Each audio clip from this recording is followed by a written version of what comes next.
All right, we're live. All right, Jamal, thanks for coming back. Sure. Yeah, it's great. Thank you for chatting with me again. Absolutely. So I kind of wanted to start off with, so obviously you were my philosophy professor in college for a few different classes, and you got me kind of really into Nietzsche and kind of more. I was already familiar with Camus from The Stranger, but you introduced the myth of Sisyphus to me, and those have been kind of the forefront of my thought.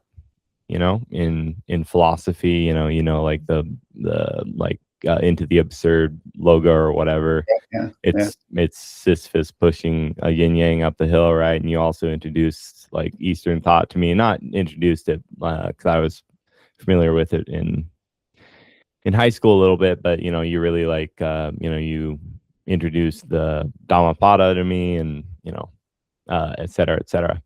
So when I had texted you that I was getting into theology, I was quite surprised that you said that you were converting to Catholicism and becoming a Catholic. And I know that you grew up being a Baha'i, or in the Baha'i faith. Yeah.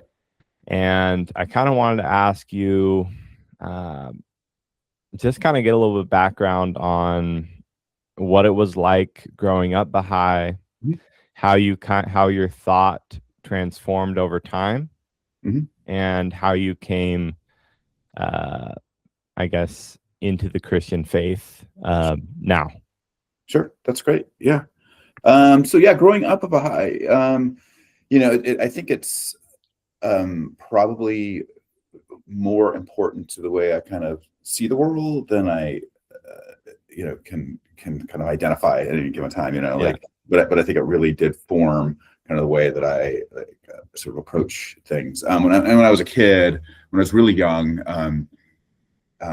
my dad was a Baha'i. My mom was actually Mormon. Had kind of drifted away, but I went to church with my grandparents, the Mormon church, and so I was kind of like exposed to that, and then my mom became a Baha'i when I was maybe 4 or 5 years old, right? And so from then on, I sort of grew up with that, and it was Baha'i faith is really like, in most places it's a fairly small group of people, right? So I lived in Southeast Idaho and in Southern California, right? And both of the places where I lived, it was maybe 10 or 15 people that were Baha'is, and we'd get together at houses and celebrate. It was called Feast, is kind of the regular gathering.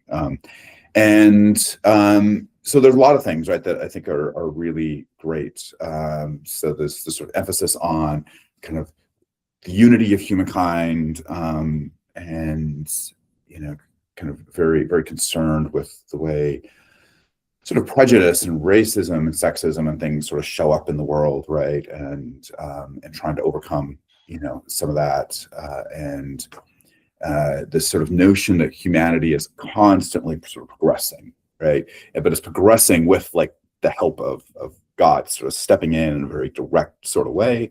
And so the core, right, of the Baha'i faith is the belief that a particular individual, Baha'u'llah, is the latest in kind of a whole series of messengers who have come. And so he was Persian, so in present-day Iran, in the 19th century, and so he wrote and is considered by Baha'is to be a prophet, a messenger, and trying to kind of establish a sort of approach, right, to life, both for the individual and for the community, and all the way to sort of establishing like a government, will sort of bring the world together.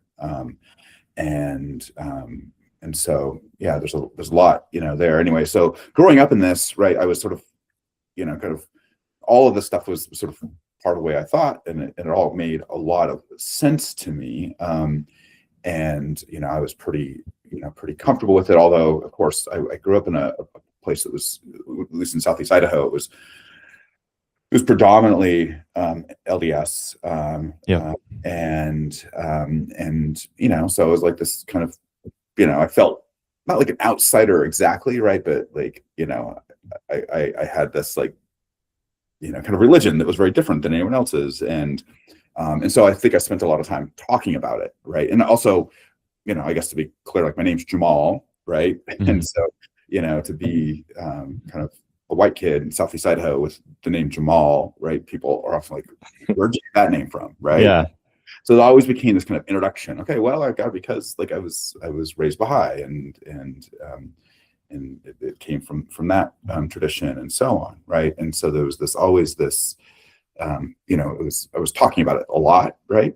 And so it certainly was, I think as a kid, like I felt like it was really my identity, or part of a big part of my identity. So, so I don't know any of that. Like, you want me to like sort of? Yeah, it'd be interesting, like growing up that way. Like, how do people respond to you when you said, "Oh, I grew up Baha'i," and then that's something that it's a religion that most people, will probably go most of their lives without ever even hearing about,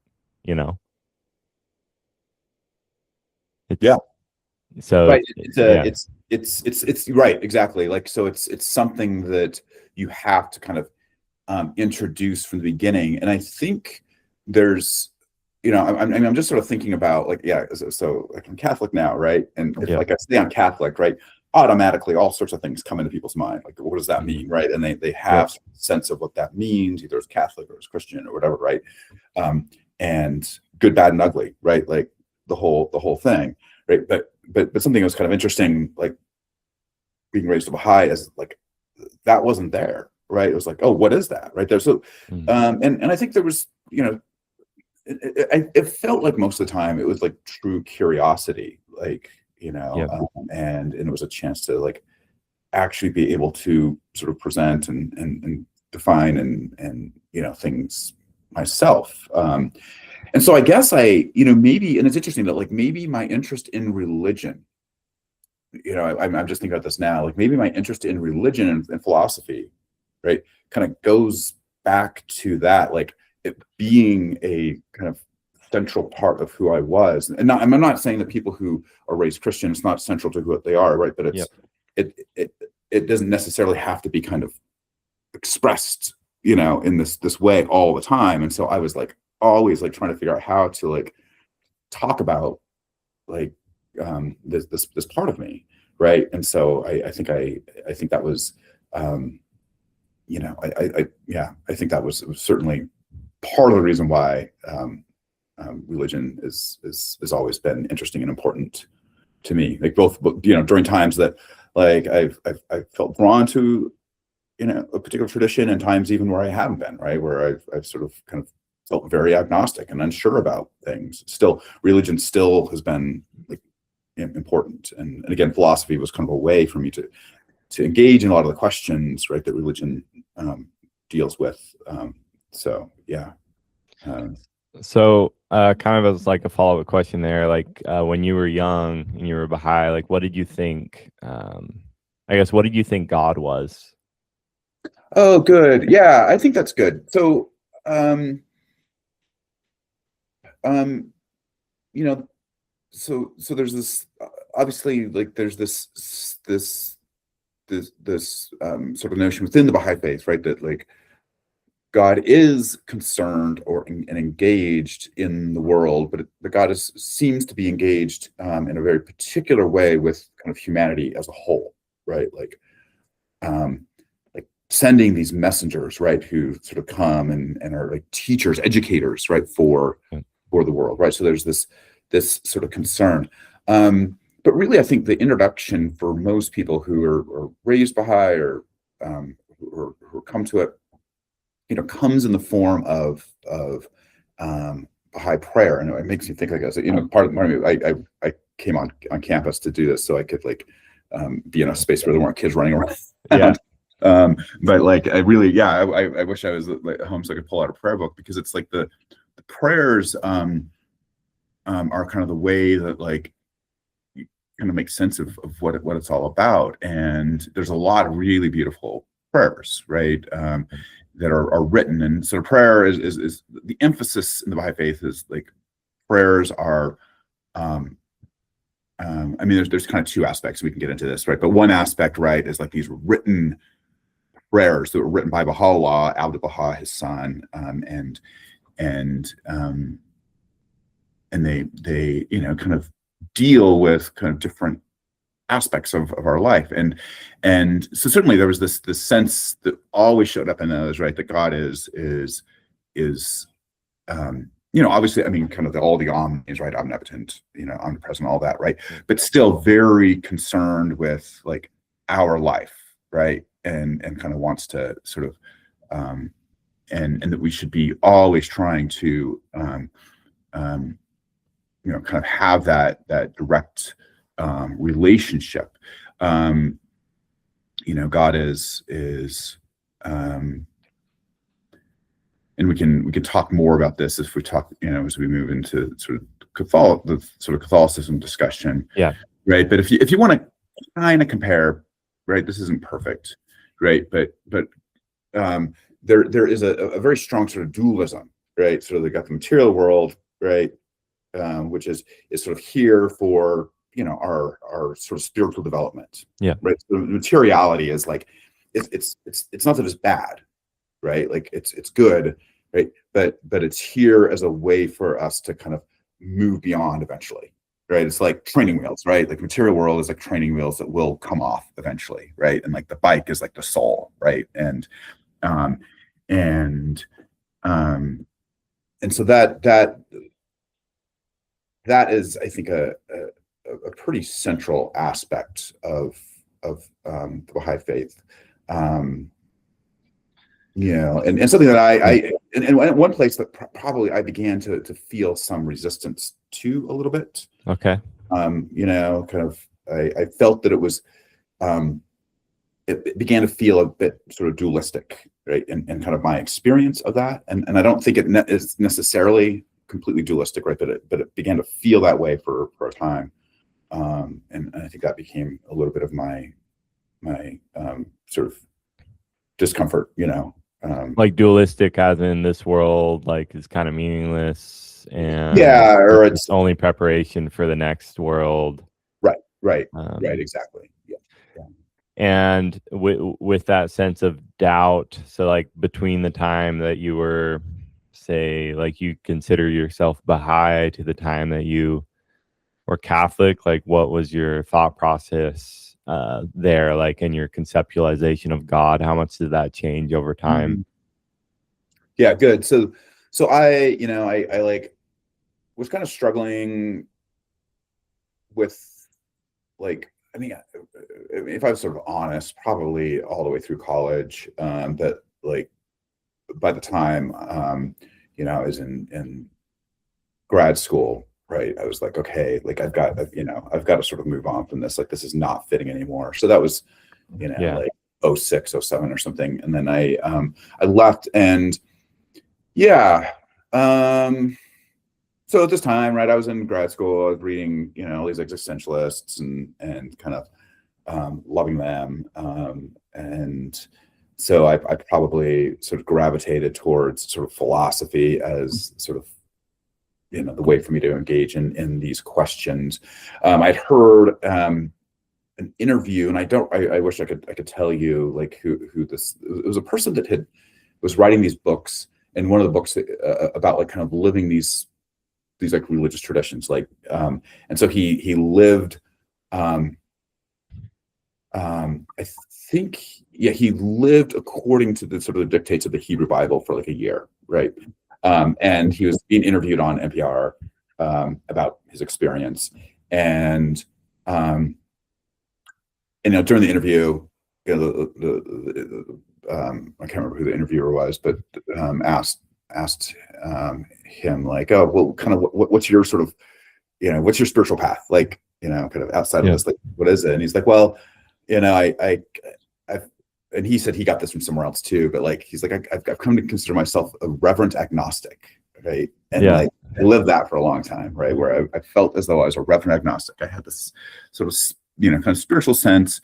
And I highly, I respected kind of religion, and kind of religious paths and so on. And so I did that. And then it really became like Buddhism eventually became what I was drawn to, right? Buddhism became kind of my hook back into something that was, had some sort of coherence to it. Yeah, right? Like a grounding. Yeah. So, I started reading like Thich Nhat Hanh and stuff, and I'd taken Buddhism in college, right? But, but it was interesting, but it didn't, I didn't sort of dive into it at that point, beyond Have that. you ever, you bring up Thich Nhat Hanh, have you ever read Living Buddha, Living Christ? Mm-hmm. I have, yeah. I really like that. I haven't read it for a long time, but that kind of sort of thinking of sort of bridging and being able to speak right between traditions has been really important to me, and it's a core part of my path to Catholicism, right? Like, how I ended up there. So I was reading Thich Nhat Hanh, and then started meditating, and trying to kind of live my life, I really liked sort of this idea of like bringing sort of mindfulness like into the world. And it's a way, you might think of it pointing ahead to stuff we might talk about, with Paul, and this sort of this notion of pray without ceasing, right? That he says that we should all pray without ceasing, sort of think of kind of the mindfulness stuff, right? That Thich Nhat Hanh talks about, is sort of bringing that into our life. It's kind of like that, right? Where you remain like kind of living with attention all the time, right? This sort of openness all the time. And I really, and I should say, so there's that side, right? Like, this is like the good side. This is like the, you have your, I don't know what people use now, but in my day, it was Facebook, right? You sort of have your Facebook, and like you present yourself in a certain way on Facebook, right? Yeah.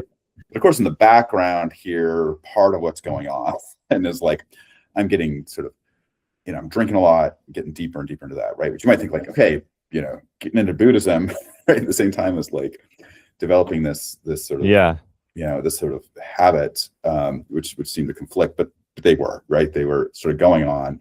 And so there was already this like kind of struggle going on kind of within me. This whole period. And I sort of talk about it in my classes when I talk about meditation. I talk about the 5 precepts in Buddhism. We get down to the 5th precept, which is avoiding intoxicants. And I say, well, why is that, right? And people give various reasons, and then somebody usually will come up with the fairly obvious, like, well, it's hard to like be mindful. It's hard to meditate, right, when you're drunk. Like, it's difficult. And I'm like, yes, that's true, and I have experience trying to do it, right? Yeah, I'd almost say that it's impossible. Yeah, it is impossible, but I thought I could. I thought I could sort of blast past those impossibilities, Yeah. So I have this like this one side, right, that's going on, right, and then kind of this like darkness that's developing kind of at the same time,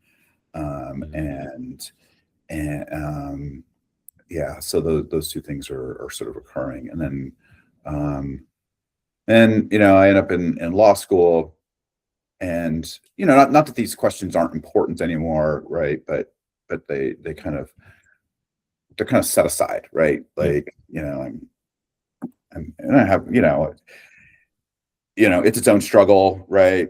But I'm also like, having a good time too, because I'm making friends and so on. I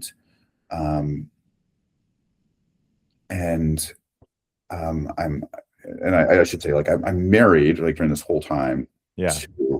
But my wife is in PA school, so she's kind of in Southeast Idaho. I'm here, and I've sort of finished law school up. I'm studying for the bar exam, and I'm stressed out or whatever. And I'm like, I need a break, right? And so I go Yeah. to a bookstore and actually to a Barnes and Noble, right? I'm studying them in Boise, and I had been studying, and I was like driving to Meridian to where I was staying, and I like stop at a Barnes and Noble. I don't even know where it's at, but I know I go into Barnes and Noble and I'm like looking around at like the Buddhism books. Yep. And I find this book called Zen and the Birds of Appetites, or Birds of Appetite, and it's written by this Trappist monk. So the Trappists are like kind of a more not rigid, but a stricter version of just sort of Benedictine monks, like kind of standard like Catholic monastic practice, right? And the Trappists are, and anyway, so he had written this book, and I was like, okay, this is interesting. What's this about, right? And so I ended up buying this book, right, the Zen and the Bird's Appetite, and by Thomas Merton, and like that was like the beginning, right, of when I was like, oh, maybe there's something sort of in Christianity that's worth paying attention to. So Yeah, like what's the book about, the Birds of Appetite?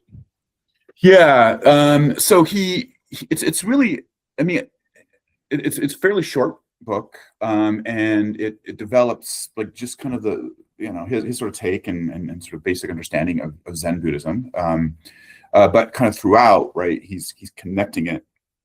And I think he was writing it at a time when he was trying to sort of, he like sees Zen, and he's like, oh, like there's something like powerful here within Zen.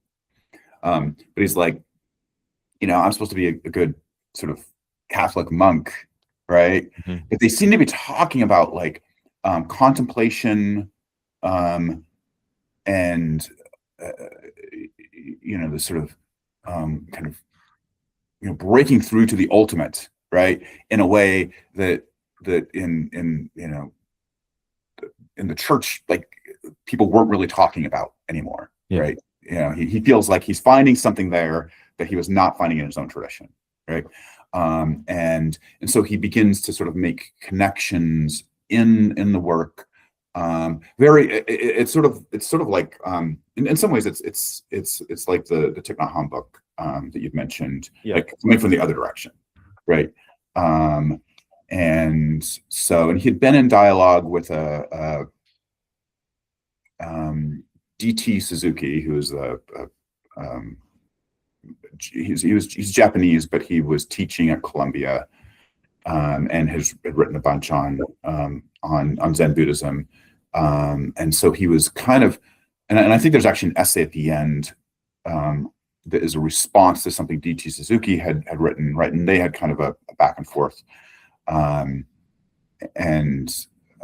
so he's trying to figure out, okay, what kind of language can we use, right, to like meet the other, right, outside of our tradition? Like, what do we use? Do we use like philosophical, metaphysical kind of language? Like, what is it that we use? Are we actually talking about the same thing, right? Like, that was sort of the question he had, or are we actually, is it two entirely different things, right, that are sort of going on?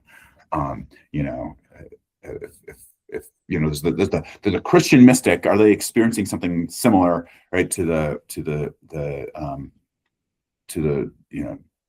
Zen master, right, who has achieved satori or enlightenment, right?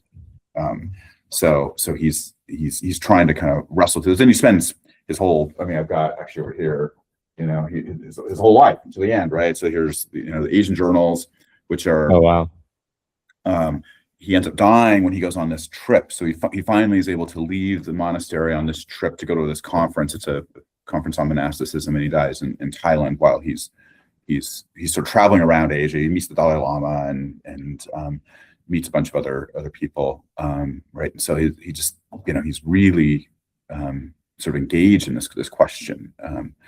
So I started reading more and more Thomas Merton. I read his sort of spiritual autobiography, the 7-Story Mountain.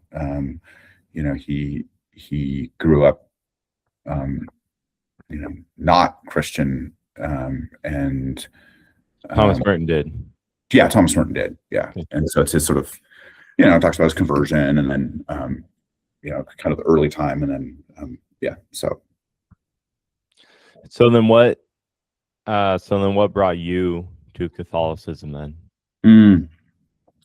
Yeah. So yeah, good question. It was a really long, slow process, and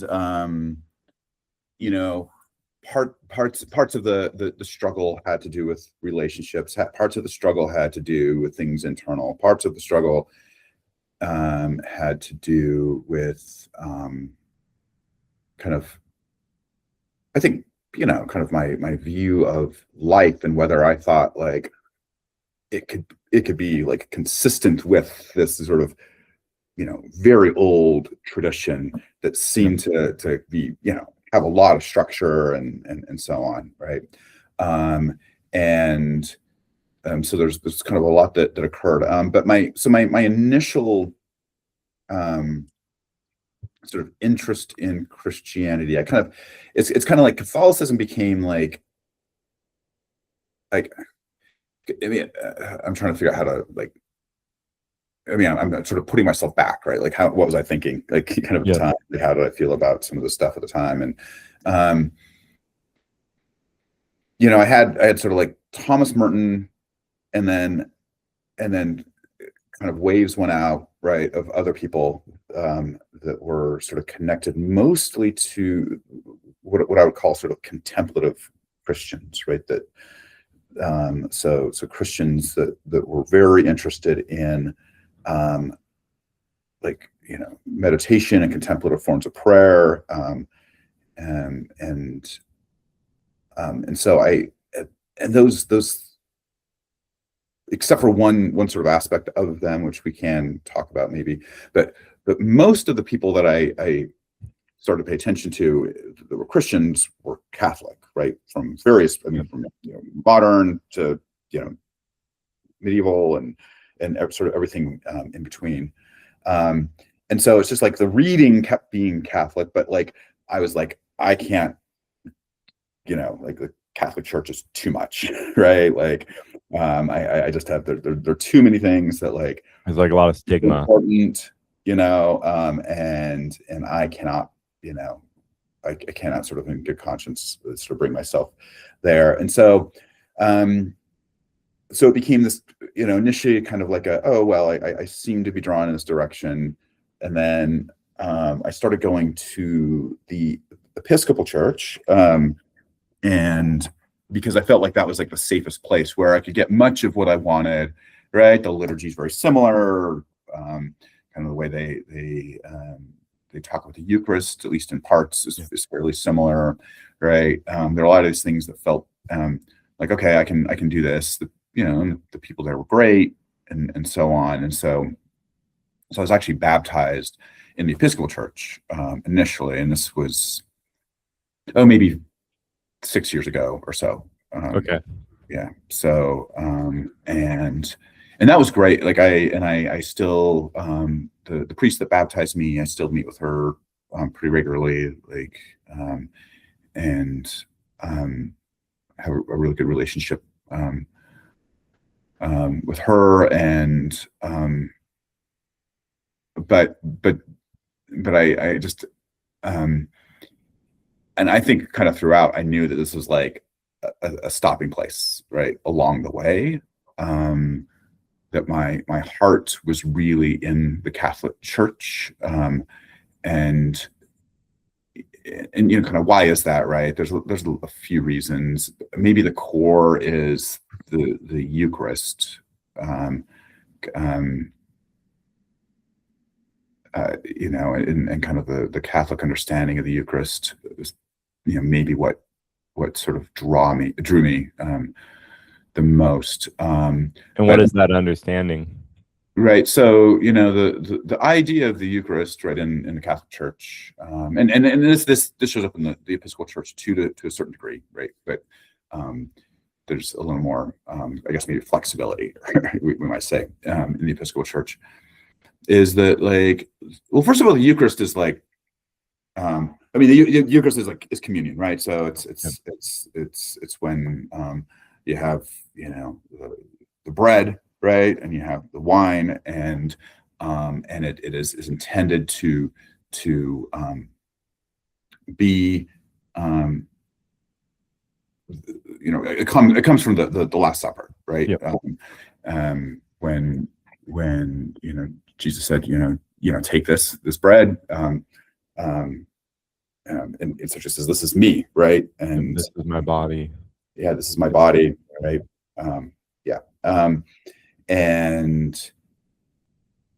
And so in the Catholic Church, like the meal itself, right? Well, first of all, it's a sacrifice, right? So it's like giving oneself over in love, right? And there's the presence of Christ is there in it, right? Is sort of the understanding in Catholicism, both in the elements, right? I mean, so we could like reduce it, right, and talk about it that way, like, oh, okay, like we can talk about like transubstantiation and all that, right? But what's interesting is like it's like Christ is present there, and we're having this meal like as a church, right? As a group, right? So Christ is present like, in essentially in the community, right? And there's places in the Bible, right, where Jesus says like, you must eat my flesh, right? Like, and it's important because it's like an ongoing sort of expression or kind of the incarnation, right? That like that in the incarnation, right? So when you have, and I don't know how much you want to sort of get into like Trinitarian theology or anything like that, right? But in the incarnation, right, like the Word, right? So Christ becomes a human being, right? And is here amongst us, with us, right? And so like the Eucharist, like also is sort of that in an ongoing sort of way, right? So good. I mean, this sort of connects back to what I said earlier, right, about this sort of dualism that like, and here, I find, and I think it's interesting because like my sort of time with Buddhism is like, okay, like I'm going entirely the other direction, right? Where insofar as there is any notion of like the divine or whatever, right? It's like showing up immediately within the world, right? So it's kind of like, it's almost like, I kind of needed that a bit to like pull me kind of totally in the other direction. And so here, the Eucharist is able to sort of kind of bridge between this and be this like kind of and the incarnation and so on, right? Just to kind of add to that is like, would you consider like in the Baha'i faith, like the real world is just a training ground for the world after, and there's no real connection between this world and that world except for death? But say in Catholicism, there is this active living connection, which is also symbolized through the Eucharist. Is that kind of the understanding? Yeah, right. Yeah, and there's there's a lot.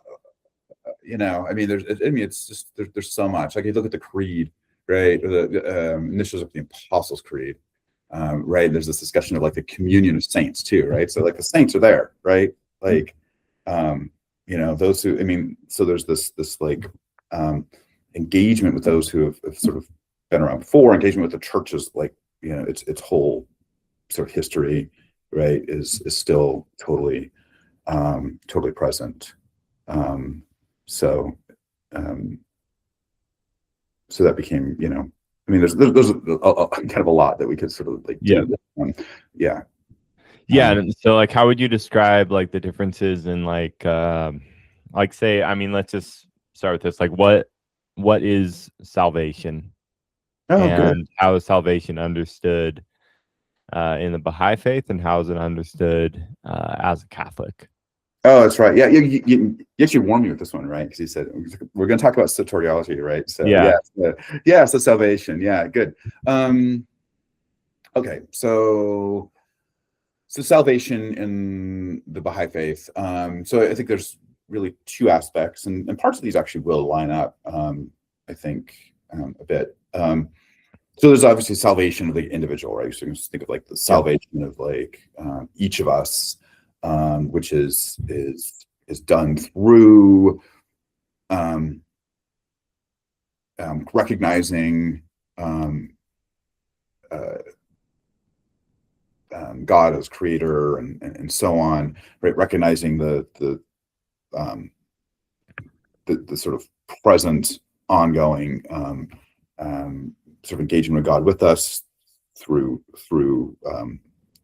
these various messengers, and also there's a pretty strong emphasis, I think, in the Baha'i faith about developing virtuous behavior, right? Like so not so less like kind of sort of tally marks, like have you done more good things than bad things, right? So it's not that kind of thing, right? But salvation comes through us becoming more and more virtuous, right? More, kindness and so on. And there is I think a strong emphasis in the Baha'i faith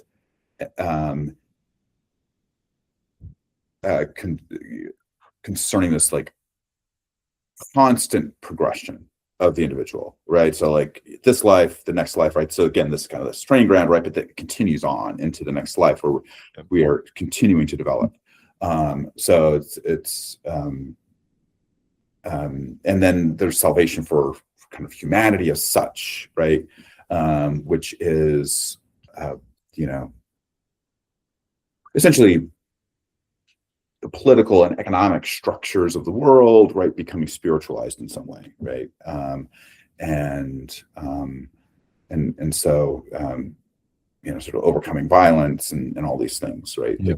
So there's kind of two things that are happening. So I don't think that like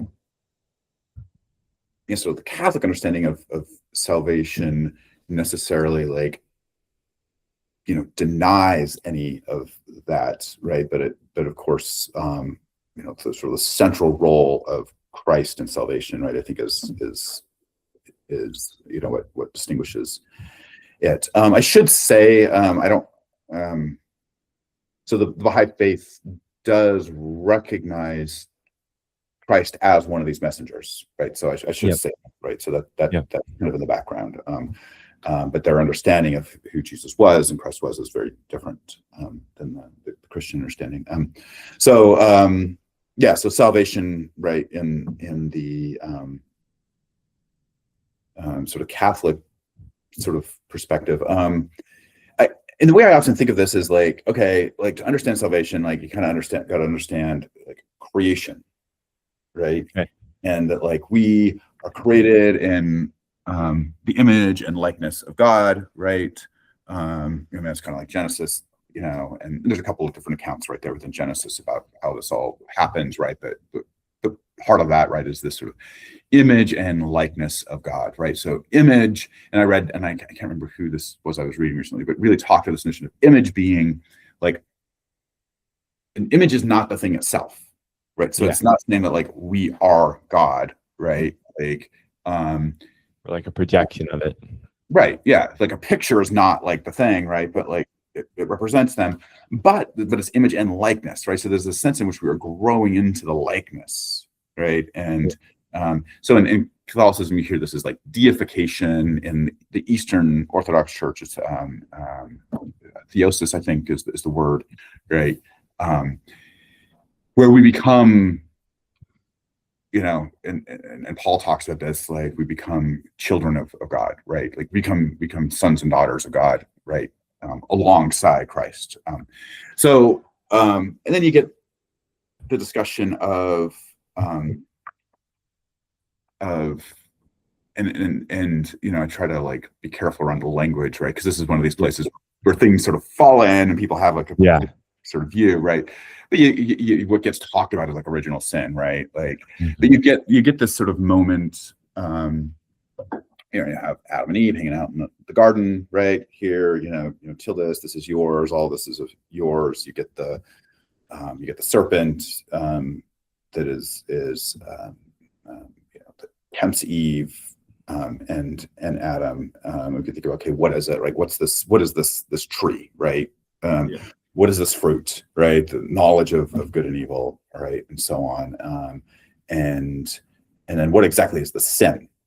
Right? Like that occurs. Right? Is it disobedience? Right? And certainly that's part of it. Right? Like, hey, God said, like, you get everything, but don't touch this one, and then like they do, right? So there's this sort of disobedience.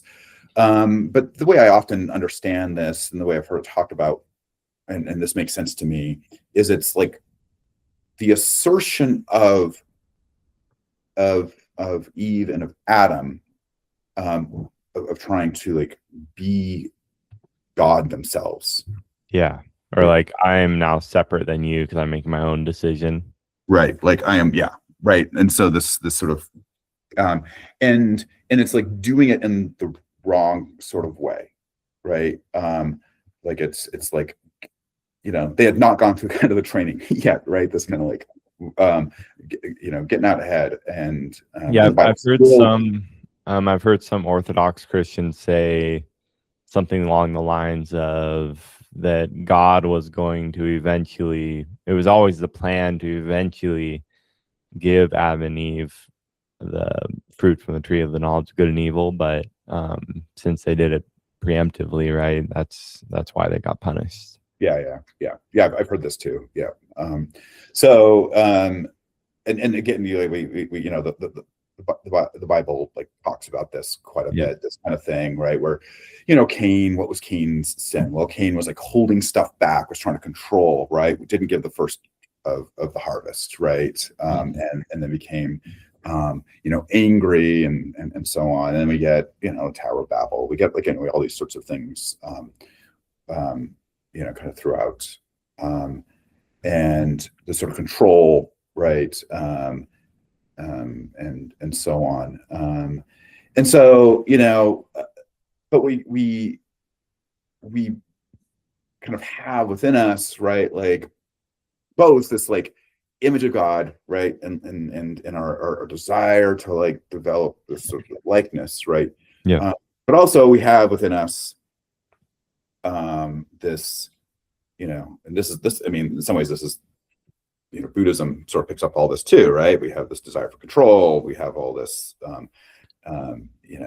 way that we deal with suffering that's really, not good for us, and pulls us away from other people, right? Kind of the denial of love to others, and sort of, a lot of it's just sort of placing ourselves above everything else. And I think a lot of this gets mirrored right in the scene in the Gospels when Jesus goes to the desert, right, and the temptations of in the desert, right, and I think probably the biggest one there is like the one of power, right? Like, yeah. I'll give you can have all these kingdoms if you worship me, but it has been said that worship the Lord your God and him alone, or him only shall you serve. And it's like, and it's in, and I heard this recently, and I think about like how like that particular one just seems so true, right? And like when you kind of look at people, it's like it's like the temptation of power, right? And like kind of like what it does to us, Yeah. And we really know that today with everything going on, Yeah, and I don't know if I, how much I want to get into any of that, but like, but kind of pick whatever you want, kind of in this, and you can see as you move into kind of worlds of power, it's like, something is sort of, sort of given up, and there's got to be a bit of worshiping of evil, right? It seems when people, or you get eaten up, right? Like so, and so anyway, so we see kind of like that early temptation, I think, kind of showing itself again in a different way, in Jesus going into the desert, and kind of facing those, right? And I love that image, right? Because it's like he just fasted this whole time, right? Yeah. And it's like all, at least spiritual traditions talk about this kind of moment, right? Like in Buddhism, you have it, right, where Mara, like, he's like under the tree, right? Yeah, and Mara shows up. I don't remember if we talked about the Katha Upanishad when you took ethics from me, right? But the Katha Upanishad, right, we get this same sort of thing, where Yama, the Lord of Death, sort of tempts Nachiketa, at this kind of moment of it's like the sort of it's like it's almost like the most advanced sort of spiritual moment for these people, right? Like they're like just about there, and then like boom, everything sort of, and you hear about it in the desert saints, right? These are the people in the like 4th century, 5th century in Egypt and other places that went out to the desert, right, to sort of practice, the religion, to practice Christianity. And you hear these sort of stories where after they've been praying for months and weeks and years, right, like there, all these things show up, right? So it's not like us who are just hanging out in the world. It's like these times when we are highly sensitive or something, or maybe the mind, right? Like, I mean, you can probably do a Jungian sort of analysis of what's going on, right? But anyway, I don't know how we got there, but we did. Yeah. So like, how do you sort of, there was some kind of, you said, or like something that we've been kind of talking about this whole time, is kind of like the question of evil and like what is evil, and how like having like being well read in Nietzsche, and obviously the will to power, etc. How has sort of say that temptation, what is it, his like his second or third temptation in there, I don't remember, where the devil offers him all the world's kingdoms, right? It's within the devil's dominion to give those things, which is really interesting, because that implies that Satan rules over all the world's kingdoms, right? And how do you conceptualize, say, power and like the evil of power in context of your history with Nietzsche? Oh, with Nietzsche. Oh, I see. Okay. Yeah. Right. So and sort of thinking about what Nietzsche is sort of sort of doing there. That's a good question. It's like he's saying like everything in the world is motivated by power. Like we're all trying to get power. And like part of me is thinking, well, I mean, in a sense that's true.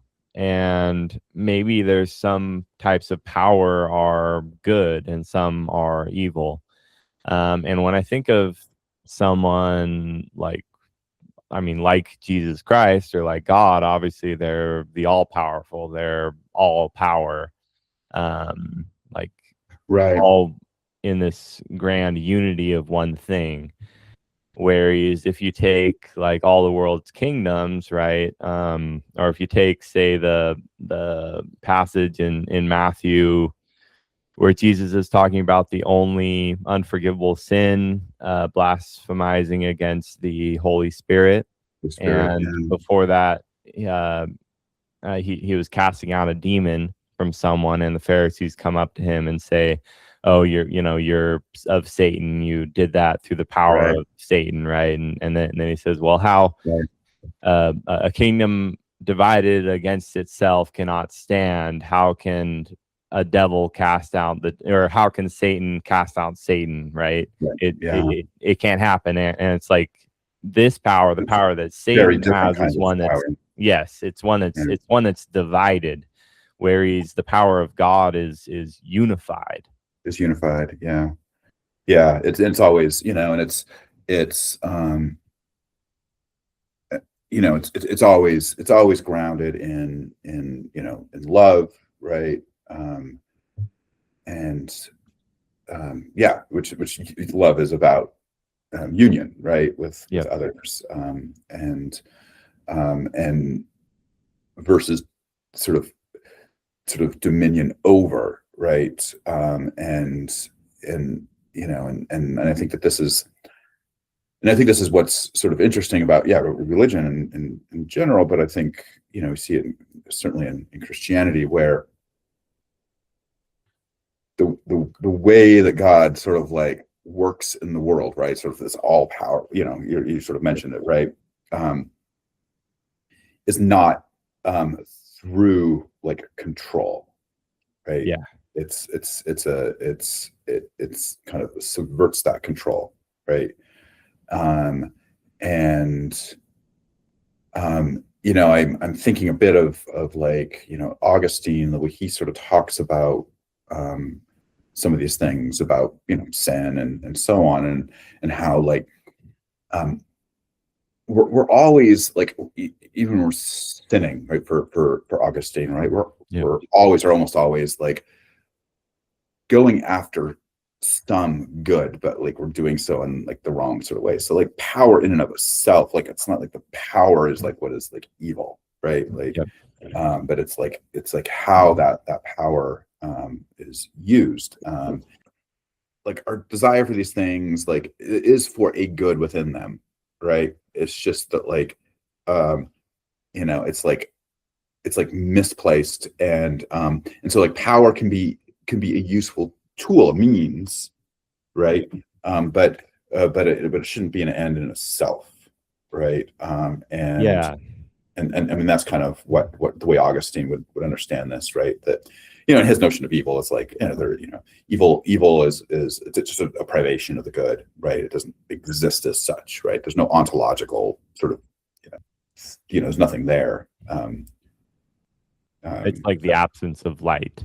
Right? It's the absence, right? And so the closest you get to that, right, is like when it's like very ego, it's like sort of very ego driven, right? It's like me alone, right? Like that's when we see the kind of the greatest expressions of evil, right? As when kind of I dominate over everyone else. And do you think because like something that I guess Christianity has that maybe the Baha'i faith and Buddhism and I mean existentialism and all these secular thoughts and thinking, something that Christianity has that that it's not you actually put yourself lower than God, and in that sense you can find union there with all your fellow human beings, whereas in other faiths or practices it feels like there isn't really that connection. It's just this connection between you and this great thing, and you can absolve yourself into that thing. And I feel like there's this ego, there's like an ego aspect there. Yeah. Right. So like, well, yeah, kind of where's the self, right? And like, ultimately, right, the ultimate sort of self. And I think the Baha'i faith like still sort of holds that. I think that there's but like it's okay, so there's sort of a way in which like, mysticism within like Christianity has like both I always think of the cross, right? But anyway, there's like vertical like dimension and a horizontal sort of dimension, right? And there's some problems with like some people push back against like the sort of mystical body of Christ sort of idea, right? But there are certainly elements of it that show up in Paul, right? And so there's this like we right are the body of Christ, right? And so there's that so in addition, right, to this sort of vertical thing, and let's see, within so Buddhism, certain forms of Buddhism, does there's this like, you're kind of calling it like the dissolve sort of thing, right? You just like become part of like the ultimate or whatever that is. And and maybe that's not like strictly the case, right? But I can sort of see this like tendency there, right? You get the non-self doctrine, right, in Buddhism. The Baha'i faith tries to retain, right, like the sort of the individual, right, like but there certainly is a sort of tradition of mysticism within the Baha'i faith too. That's, and I think this is something that Thomas Merton was struggling with, right, when he was trying to distinguish Christian contemplation from Zen, right? It was a lot of it was along these lines of like and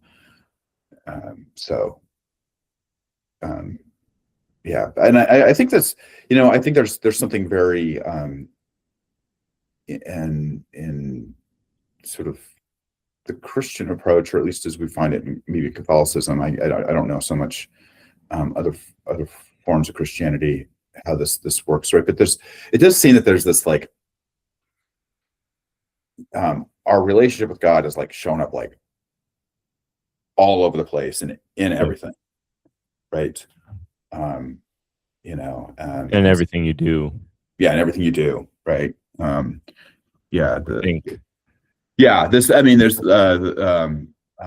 the Pope Leo was sort of asked about his own like what's your kind of spiritual practice or whatever. The popes always have these like plane interviews. Like they always have these interviews on like and it was during one of these, I think. And he's talked about like, well, it's he referenced this brother Lawrence, and I think Lawrence was a Carmelite.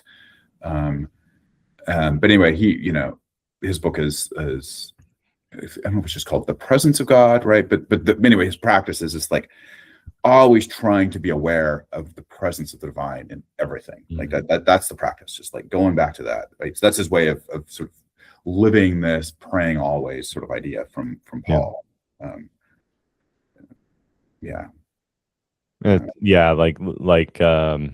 This is a living religion that's here, and I kind of want to get your opinion on, say, the concepts of like in-world salvation, like versus say salvation from good in the afterlife. Yeah, good. Or if these two things are compatible with one another. Yeah, absolutely. Yeah, I think that's good. That's a really good discussion to have, right? Because there's this Franciscan, and he gets this from somewhere else, right? But friend Richard Rohr that talks about like religion as like fire insurance, right? Like it's like just so you got your tickets, so you're good when you die, right? And I think it's pretty clear, right, that like the notion of like kind of salvation, kind of what it means. Yeah, maybe this is what you were asking earlier when you asked, but it is about like how we live this life, right? And when you hear things like eternal life, right, what does that mean, right? In the creed, we look forward to the resurrection of the body and life everlasting, right? I think is the translation, right? But eternal life, right? Like, what does that sort of mean? And certainly, like, if you kind of look at the sort of history of those within the church, right? And the way I try to practice my religion is to think about that as going on now, right? And sort of trying to live that, in this life. Do you think, like, in a way that's also like it's not necessarily like eternal, like on a time frame, but you're aligning yourself with the eternal, and that eternal thing is God? Right. Good. Yeah, so the eternal, right? So like, I mean, yeah, exactly. Like, so living eternal life, I mean, the eternal life, right, is like, I mean, without time, right? Like, Yeah. so it's like how do you live your life in a non sort of calculating, I mean, the way that what do we do with time, right? We calculate it, we sort of structure it, we use technology, I mean, like today, right, it's all about like sort of the way technology sort of has found its way into everything. Like we're structuring it all, and so like and what are we losing in that, right? And what do we and I think that we can see like perhaps part of what we're losing, right, is this like sense of the eternal, right? Because it can all be sort of packaged up, and yeah, so it's how to kind of and how does that show up, right? Like, I mean, I guess I can reference maybe somebody like Martin Buber here, right? So I don't know if you remember Martin Buber, right? So the I thou relationship stuff.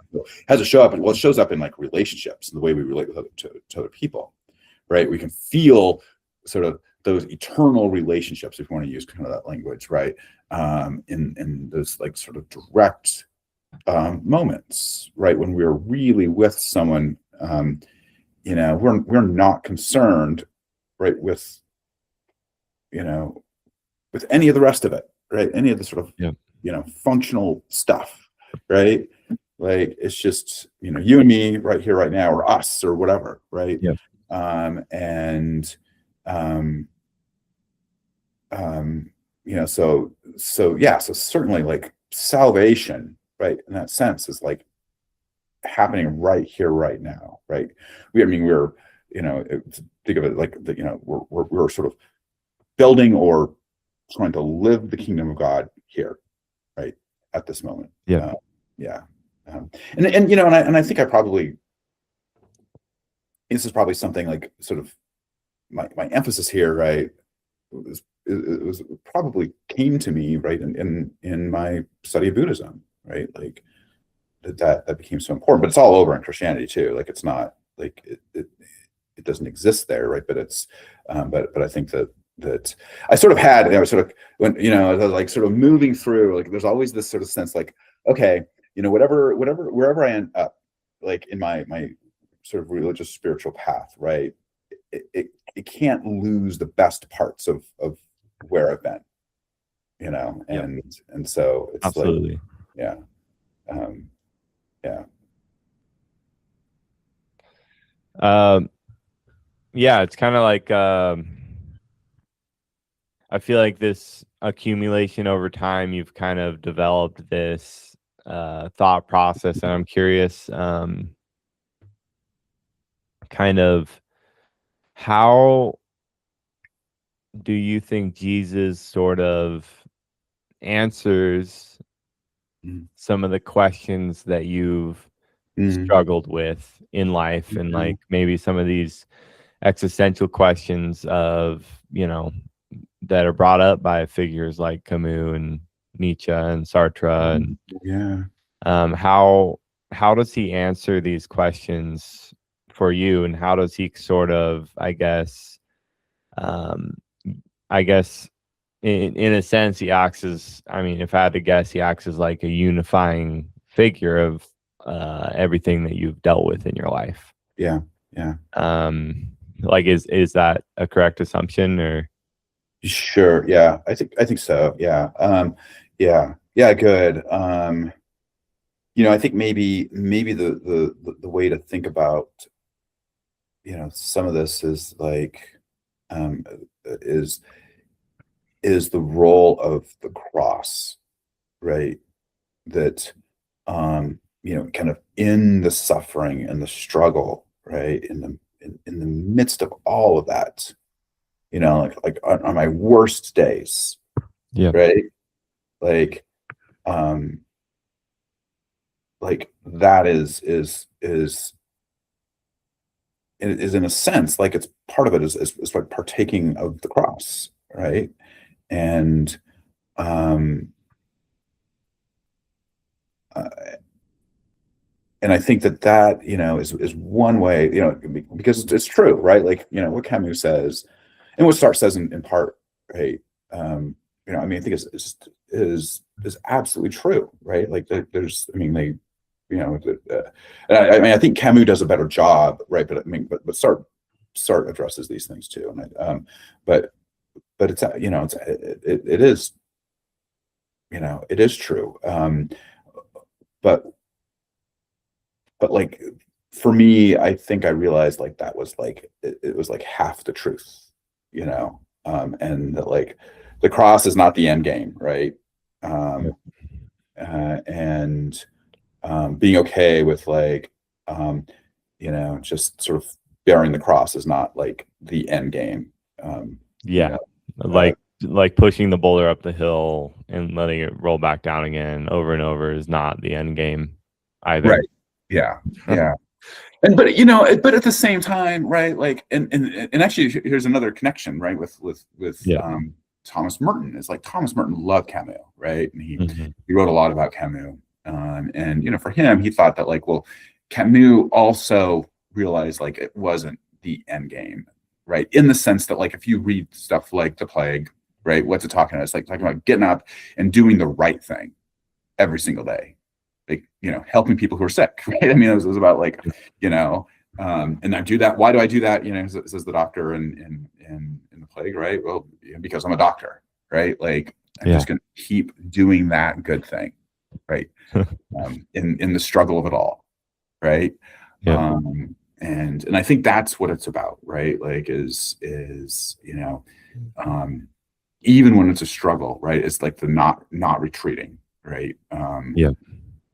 And it's so easy. And I retreat all the time, right? I'm not saying, like, I don't do that, right? I things that, like, distract me, and I avoid, I do all that stuff, right? But, like, but then I'm, like, called back. Okay, like, no, like, that's not the that's not the response. And I think why Camus is so powerful, right, is because he could sort of stand there and say that, right, to sort of Christians, and say, like, hey, like, you're saying don't retreat, right? But, like, who's out here, like, doing all this, like, work, right? Like, and so he could be kind of a witness, right, outside of Christianity, that I think Christians need to look at. It's like, I feel like there's a lot of there's a lot of parables and descriptions in the Gospels, but I feel like something that it does lack is telling you how to do some things, or, like, really, really conceptualizing it. Because, like, when you see something like Camus pushing a boulder, and sorry, not Camus, Sisyphus, Sisyphus pushing a boulder, right? You're thinking, like, this is how you do it. You just need to find meaning in your struggle, right? sure. And I feel like maybe there's something lacking there in the Gospels. Not lacking, but I feel like having these other readings can really kind of right, expand being your open, understanding. right, to these things. I think I agree. Like, I think that's really helpful. And of course, like, we understand human psychology so much more, right, today. And I think that, sort of being open to that is essential. And I think this is part of what they didn't. Well, they did say this somewhat explicitly in a certain way, right? Vatican II said, like, hey, we don't deny anything that is true in any other tradition or whatever, right? And I think we could say that of philosophy, right, too. And I think, so this notion of, I mean, there's kind of two ideas of tradition, right? But one of the ideas of tradition, I think, here, that's important, is, like, saying, hey, like, this is kind of an ongoing, like, sort of development, right? Like, the church isn't, like, finished, in, like, first century or whatever, right? The people that I'm interested in reading now, the theologians of the 20th century, right? Like, they were very engaged in philosophy at the time, in and literature, right? And and people like Thomas Merton and other religions, right? Like, and so yeah, I think it's always that's and yeah, so that's so like so you're getting your master's in theology. Is there like something specific that you're focusing on there? not yet, no. It's one of the it feels like it's like I wanted to sort of drill into some of these areas more. I felt like it was kind of the right move at the time.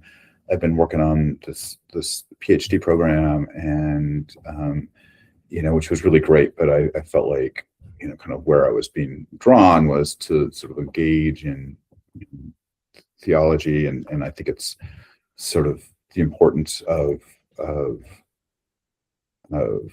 religion and 21st century, kind of where it's at, right, is I think an important question. So I don't know exactly kind of where it'll end up. If anywhere, I mean, I love teaching, like I love doing what I'm doing, right? So I don't necessarily see that as like changing, but we'll see like kind of how that all develops. I've thought a bit about like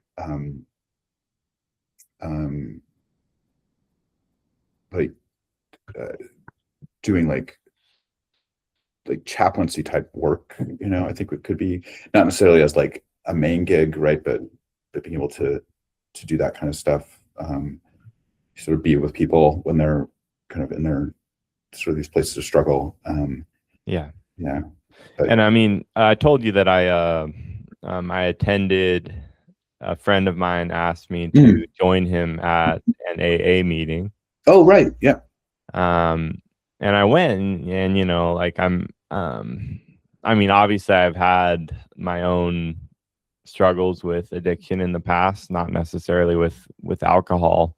But I was there, and it was very like just seeing this group of people that are very like that have been in a very dark places in their lives, and hearing them kind of break through, I guess, in these meetings, and like the prayer circle and readings from the big book, and et cetera, et cetera. It's very like it kind of drilled into my head like this idea that there's a lack of community in the world today. And that's why that's like part of the reason why there's so much alcoholism. That's why there's so much addiction, is because people don't really have the support that they need. And I feel like this point that I was trying to get at kind of earlier with kind of the differences between Christianity and say other religions is that I feel like Christianity has like this layer of community that that other religions don't. I mean, they have it, but they don't. But it's no good. So I think that's a good point, right? Like, and that's interesting compared to 12-step spirituality, right? Or programs, right? Because it's like it's integrated into it, right? In a pretty fundamental way. And I think you're right. Like, I think especially in like Catholicism, I think we find it in the Eastern Orthodox Church, and I'm not saying like the other forms of Christianity don't have this too, but it's like it is like it's like baked into the theology, right? That like the community, right? The church, right? Is like how the Spirit is like in the world today, right? It's like here amongst us, with us, right? And so that's I think that's absolutely true, right? And and I was just thinking when you were mentioning sort of addiction, right? And I was like, and like it's like the same things, right? Like that we are becoming addicted to more and more, right? Like the I'm thinking sort of the technological types of addictions, right? Like those like same things we are then like turning to, right, to sort of deal with our addictions and to make us feel better, right? It's like so I think it feels like there's like no way kind of out kind of it. Yeah. Other than like, community. Yeah. And so like 12-step, programs, they really, it's like, and it's people, right? This goes back to that sort of discussion of the cross, right? Too. It's like, sometimes like that struggle, that whatever it was, is like exactly what is necessary. When you hear like, you hear this often, like, a grateful alcoholic, right? And they're not talking about like only being grateful for their recovery, although I mean that's like what they're truly grateful for, right? Like, oh my goodness, like I almost died, like, but there's also a gratitude for having gone through the suffering, right, that got them to like work on themselves in a way that, like, if you don't have the addiction, like or you don't have an addiction that is so like harmful to the world, right? Like, where you're forced to like confront it, right? Yeah. Like, you never confront any of these sorts of things, and so I think that's something that's important in 12-step work. And I didn't even mention kind of that, right? But of course that's been part of this whole thing too, right? My own sort of involvement in 12-step work, and so much of that, like, sort of, we didn't talk about things like confession, right? But like part of 12-step spirituality, right, is you take this inventory of yourself, right? You dig in deep, right? And pull it all out. You share it with someone else. You share it with God, right? It's this whole thing, and like how important that is, or can be in our life, is actually like sort of confronting. And I think that's something that's interesting, that maybe some other religions can be lacking in, is like, okay, yes, like I can like pray and like ask for forgiveness or something, right? Or I can like sort of kind of let it go, let go of the shame or whatever, right? But like 12-step spirituality and Catholicism and like the Orthodox Church has this too, right? It's like, confession is like, there's a person there, right? You're like opening and sharing this, and then what do you get, right? Like, we're afraid of it because we're afraid of like the condemnation or whatever, but you get like love, right? Is like the response. It's like, you're forgiven, right? And it's like, it's like, oh my goodness, like, like where else do we get that? And like, anyway, 12-step spirituality, you get that. You tell all the terrible things that you did, right? And then you get the sponsor saying like, yeah, I've done that stuff too, like, and you're like, and it's just like, oh my goodness, Well, and it's like, because I feel like a lot of times we're trying to speak to God and we don't really hear anything back, right? Because I mean, obviously, and I mean, part of that's maybe like I've heard quotes that are somewhere along the lines of, today God spoke to me with flowers, I was looking for words, or something along the lines of that. But in the sense of, doing confession, I've never done a confession before. I'm not Catholic, but I imagine that you're there and you actually, like, just like we said, you have a person there that sort of acts as the voice of God, speaking with words to tell you, hey, you're forgiven, and God loves you, right. I mean, the priest is really standing there. Yeah, I mean, you have the like presence of Christ, certainly, but also standing there as the presence of the church, right? And like the whole, and he acts as a representation of the whole church, and therefore the whole community. Hey, and if he forgives you, then everyone else forgives you, like by like just by proxy, by extension. No, that's good. But I think we all, well, hopefully, and maybe this is it too, is like, sort of the isolation, right? Like that we are experiencing is, and having close friends. And it's like, I think of the way like, AI is like doing this, where people are like, oh, I'm gonna like, I can tell all this stuff to like, ChatGPT or like Gemini or something, right? Like, and but we don't have close friends to share stuff. So even like confession, like having somebody that you can like be open with. Yeah. Like, And I mean, like AI will just encourage whatever. Yeah, well, you're like, oh yeah, okay, yeah. Keep doing it. Yeah. So, all right. Well, do you have any last thoughts before we go? no, I think this has been really good. You sort of when you sort of told me what you were wanting me to like. I was like, surely be reading stuff. I was like, no, I'm just going to go in and see what you ask, and I think it's been helpful because it and I've like noticed a lot of connections with things that I didn't hadn't really thought about before.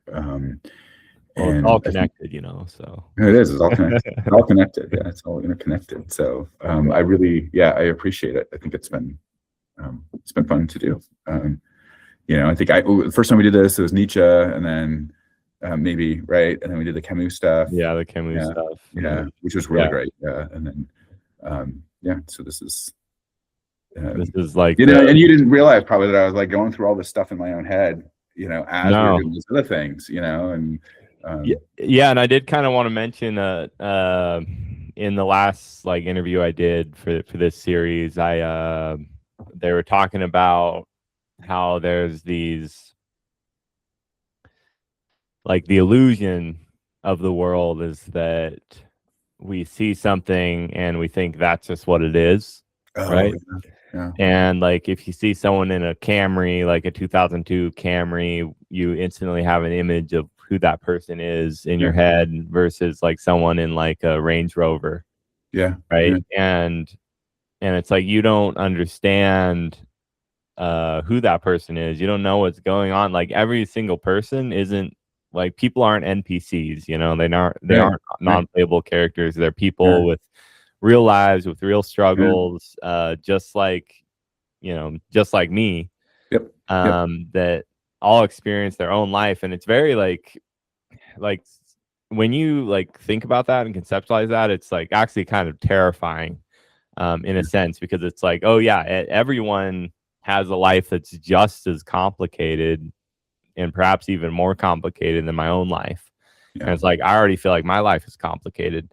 And I mean, you're saying what you said just a moment ago is like, oh yeah, you didn't know when we were when we had those podcast discussions that you were going through some of these things in your head. Because I mean, if you said 6 years ago you got baptized for I was baptized 6 years ago, and then I entered the church a year ago last Easter, so the Catholic Church. So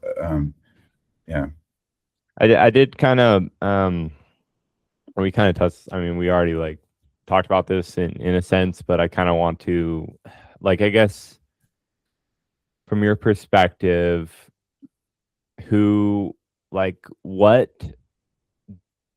don't want to say who Jesus is. I kind of want to avoid any like metaphysical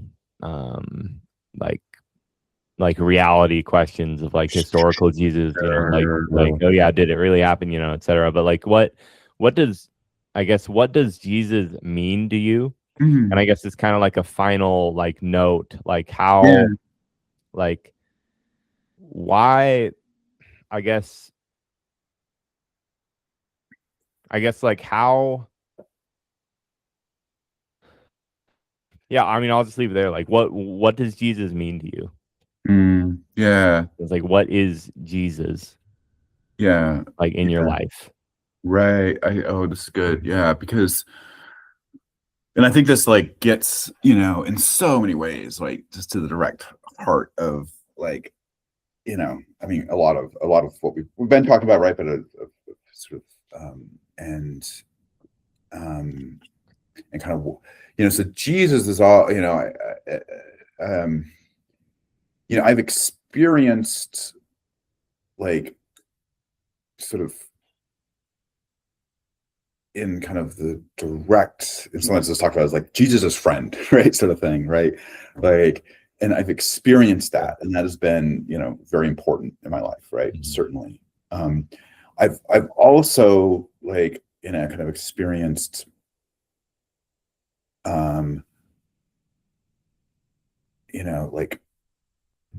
like Christ, right? Like, and like these can feel like very different things, Yeah. like, and I think, the way I try to live my life, right, uh,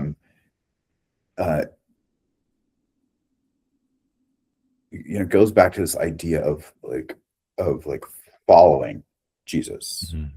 right? That and so not like, and I don't mean like, Jesus is like a blueprint, right? Exactly, right? Mhm. But Jesus has like been there first, right, for me, and I'm to follow, follow Jesus, and in like, and like Jesus like has experienced like, like, what it means to be a human being, right? And knows that like I'm gonna like constantly tripping and falling when I try to Mhm. do that, right? But what is that? What is that, right? Well, that comes down to like, you know, this just absolute openness and love in like all of my relationships, right? And that's like, what is so difficult, right? It's like I become impatient, I become like frustrated and angry and whatever. But like being able to, I mean, like the passage this morning for like, I try to keep up with the daily readings, the mass readings. I don't like go to mass every day, but like I keep up with the readings. And the gospel passage today was like the stuff on, loving your enemy, Yeah. right? It's like he's like everybody loves their friends. Like that's easy, right? Like Yeah. not difficult to love your friends, right? Like what's difficult, right, is loving your enemy. And it's like, I mean, yeah, that's absolutely true, right? And but then when I do that, it's like I experience like, I mean, you're talking earlier about like eternal life, right? Like, and what Yeah. that means, or salvation, and kind of what that means. It's like, oh, like that's salvation. Yeah. It's Yeah, because you're freed of your anger and your mhm. rage and because those are the things that, I mean, that's the if your body's a kingdom, Yeah, the yeah, kingdom is sure. divided against itself when it's Right, angry, right? right. And that kingdom cannot stand. And if you love your enemy, you're expelling that demon of anger from your body, and you're unifying yourself, Hmm. and aligning. Um, uh, you're aligning with that narrow path. You're aligning with the divine. You're aligning with the the eternal, and that's eternal life, salvation. Right. And the part before, right? Like when he's or just, he's like sort of explaining this, like, what does he say? Is Mhm. like, well, God sends his rain on the good and the evil alike, right? And Yep. the just and the unjust, right? Like that's what I, like, that's what I have to try to do, right? Yep. I mean, that's what he's saying, and so, and that's, at least part of this sort of notion of the likeness, right? So we have the image, but then the likeness, and sort of trying to live into that, and then of course, it also means that like my relationship, right, with God, Yeah. right, is like the relationship that Christ had, right, to the Father, right, like, and it can become, um, you know, she talks about like like be able to cry out Abba, right, like Father, Dad, and I Yeah. think that's important too. So All right. Well, I think we'll leave it off at that. okay, Thank you so much for coming on, Jamal. yeah, thank you. I really appreciate it. Yeah. Thanks for All the right, chat. everybody. Thank you for listening. Take it easy. All right. Thanks, Greg.